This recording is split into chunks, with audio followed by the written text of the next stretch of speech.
ലച്ചൂസ് വ്ലോഗിൻ്റെ പുതിയൊരു വീഡിയോയിലേക്ക് എല്ലാവർക്കും സ്വാഗതം. ആദ്യമേ അങ്ങ് പറഞ്ഞേക്കാം, എൻ്റെ വീഡിയോ കാണുന്ന കൂട്ടത്തിൽ ഒന്ന് ലൈക്ക് ചെയ്ത് സബ്സ്ക്രൈബ് ചെയ്യണേ. അവസാനം പറയാമെന്ന് വിചാരിക്കും, വീഡിയോയും തീരും, പിന്നെ പറയാനൊട്ട് സമയം കിട്ടില്ല. സബ്സ്ക്രൈബ് വരെ ആകുമ്പോഴത്തേന് വീഡിയോ അങ്ങ് തീർന്നു. അതുകൊണ്ട് ആദ്യമേ പറഞ്ഞത്.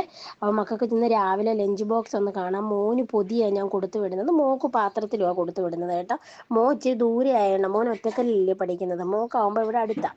അപ്പോൾ അവൻ പാത്രമൊക്കെ കൊണ്ടുപോയിട്ട് ബുദ്ധിമുട്ടല്ലേ, ഇതാ പൊതിയാകുമ്പോൾ അവനെടുത്ത് കവർ അവിടെ കളഞ്ഞിട്ടെങ്കിൽ വരാമല്ലോ. അപ്പം ഞാൻ എപ്പോഴും ചോറ് കെട്ടുമ്പോൾ രണ്ട് പേർക്കും ഇച്ചിരി തോനെയൊക്കെ ചോറ് വെക്കും കേട്ടോ. ചോറും കറിയും എല്ലാം വെച്ച് കൊടുക്കും. കാരണം ചോറൊക്കെ കൊണ്ടുവരാത്ത കുഞ്ഞുങ്ങളും കാണും. മോനാന്ന് ഷെയർ ചെയ്താൽ കഴിക്കുന്നതെന്ന് പറയുന്നേക്കാം. ഈ രാവിലെയൊക്കെ ഓടി വരുമ്പോഴത്തേനേ എല്ലാം ചിലപ്പം ചോറ് സമയം കിട്ടത്തില്ല. പിന്നെ ആൺപിള്ളേർ പ്രത്യേകിച്ച് ചോറ് വേണ്ട, ഞാൻ കൂട്ടുകാരോട് കഴിച്ചോളാമെന്ന് പറഞ്ഞ് ഓടിപ്പോവുകയും ചെയ്യും.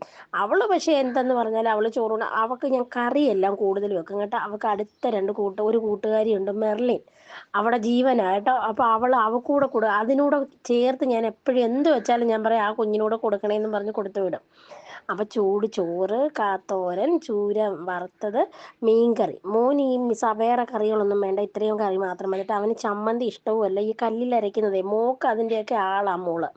അപ്പം ഞാൻ ആദ്യമേ അവനങ്ങ് കെട്ടി മാറ്റി വെച്ച്, കാരണം അവനിപ്പോൾ രാവിലെ പോകണം, മോൾ ഇച്ചിരിയും കൂടെ കഴിഞ്ഞിട്ടേ പോകത്തുള്ളൂ. കൂട്ടത്തിൽ തന്നെ അവൾക്കും അങ്ങ് കെട്ടി വെച്ച് കഴിഞ്ഞാൽ ഈ ജോലി അങ്ങ് തീരുമല്ലോ. അവൾക്ക് പിന്നെ സാമ്പാറും എടുത്ത്, രാവിലെ ഇന്ന് ഇഡ്ഡലി സാമ്പാറും ആയിരുന്നു, അപ്പോൾ പിന്നെ ആ സാമ്പാറും കൂടെ എടുത്ത് അവൾക്ക് ഒഴിക്കാൻ എന്തെങ്കിലും നിർബന്ധമായിട്ടും വേണം. ഇല്ലയെന്നുണ്ടെങ്കിൽ അവൾക്ക് ചമ്മന്തിയെങ്കിലും വേണം. അവൻ ഈ മീൻചാറുണ്ടെങ്കിൽ പിന്നെ വേറെ ഒരു സാധനവും വേണ്ട, അതും കൂട്ടി അങ്ങ് കഴിച്ചോളും. അച്ചാറും ഒക്കെ അവന് വേണ്ട. വീട്ടിൽ നിന്ന് അമ്മ കൊടുത്തു വിട്ടേ കേട്ടോ. എനിക്ക് ഈ അച്ചാർ ഐറ്റം വലുതായിട്ട് ഉണ്ടാക്കാൻ അറിയത്തില്ല. ആരും കളിയാക്കണ്ട, പക്ഷെ അമ്മ ഉണ്ടാക്കി കൊടുത്തിടും കേട്ടോ. പുളിഞ്ചിക്ക അച്ചാറായിരുന്നു, അപാര ടേസ്റ്റ് ആയിരുന്നു കേട്ടോ. ഞാനത് കഴിക്കാൻ പിടിക്കുക. അപ്പോൾ അവൾക്ക് അതും വെച്ച് ലഞ്ച് ബോക്സ് എല്ലാം റെഡിയാക്കി വെച്ച്, അപ്പം നമുക്ക് ഭയങ്കരമായിട്ട് സമാധാനമായി.